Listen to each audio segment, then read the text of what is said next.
Chris Williams here at the Eldorado Ballroom. Excited to talk about Chris Daddy Dave, Multi-Grammy award-winning musician, performing tonight featuring the Hamiltons. So the Eldorado Ballroom was built in 1939 by Anna Dupree, who was an African-American philanthropist from Galveston. She had this vision of creating this cultural celebration center, essentially. So back in its heydays, in the Green Bookers and the Chitlin Circuit, and all the masters performed here, from Duke Ellington to Ella Fitzgerald to B.B. King and everybody else in between. And then Project Row Houses was blessed with it as a gift about 10 years ago. And 3 years ago, they wanted to launch a capital campaign to bring it back to life. And thankfully and gratefully, they asked me to be a part of it. This is like the first activation to showcase the level of talent that was here before. Well, Chris, the reason why we're fortunate enough to have Chris here tonight is because Chris actually has a great relationship with my older brother, who helped me open up Lucille's 11 years ago. They're like best friends from back in the day. Chris is from Houston. He's familiar with the ballroom. He knows the work that we're doing. He knows what we're trying to do. And he blessed us with his talent and his network to come be the first one to essentially christen it and like qualify it at the same time. And it's Historic Eldorado Ballroom, which is, my parents used to come here. Actually, their first date after they got married was actually in this place.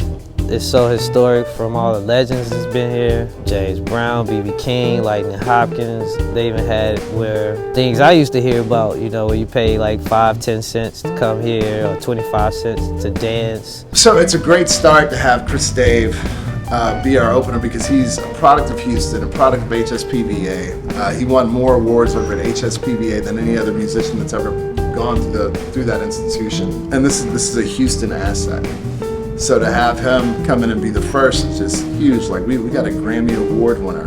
I was just telling my bros, just growing up, when I was a up and coming drummer at the time, Chris Dave was one of the people that I looked up to. So to now be on the stage with somebody that I have admired through the years is awesome in every way. Chris has been blessed to be a blessing. Huh? That's what we're trying to say. A blessed. You see, a blessed to be a blessing. Well, it's dope to have the tones, because the great thing about Chris is like he's a drummer, so he's like the heartbeat. Nothing happens without him. And so he's been able to cultivate all these relationships throughout his career with different artists and support other artists that we know. And Anthony Hamilton, who was like a beast, and I don't want to say it past tense, but when his first album hit, it was it.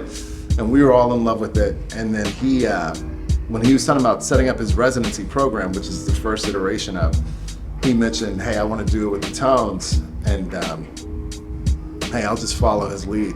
Man, Houston feels like home to us. I know just the state of Texas is like one of our biggest supporters. Mm-hmm. So anytime we come here, it's a party, every time. And tonight's just gonna be one of them epic nights, brother. For us to be able to hit such a historic stage and to now add to the history is just awesome. Like people that we have looked up to and admired through the years, we're now kind of standing in their essence, yes. Aura. In their aura, because they graced and blessed the stage prior to it. So it's super dope to be, just a part of that history, man. With tonight being the first show, we have a lot to learn.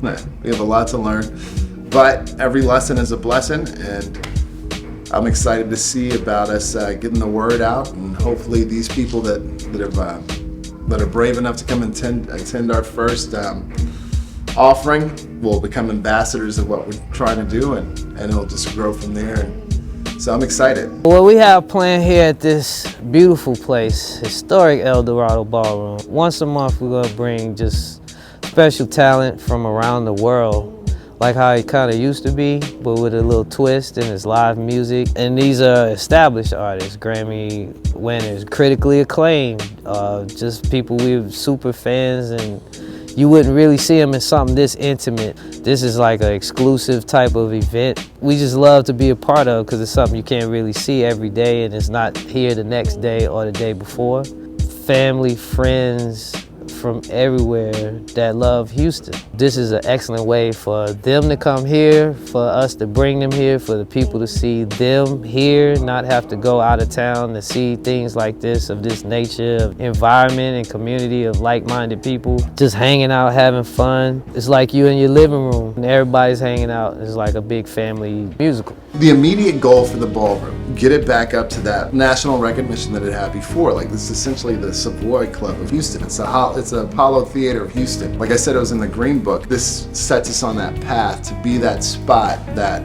the masters of the craft of real music want to stop by when they come to Houston. It's something that's for us, by us, ultimately accessible to us. Then we want to join forces with the old head partnerships that we have from the beginning, which is Emancipation Park, which just celebrated its 151st anniversary, and TSU, which is celebrating KTSU is celebrating their 50th anniversary. I don't know how long the university's been around, but I do know that there's always been synergy between those 3 points. So we want to reconnect that and try to push for some really big kind of activation that just celebrates everything that this neighborhood is, because Third Ward's like the stronghold of Black everything.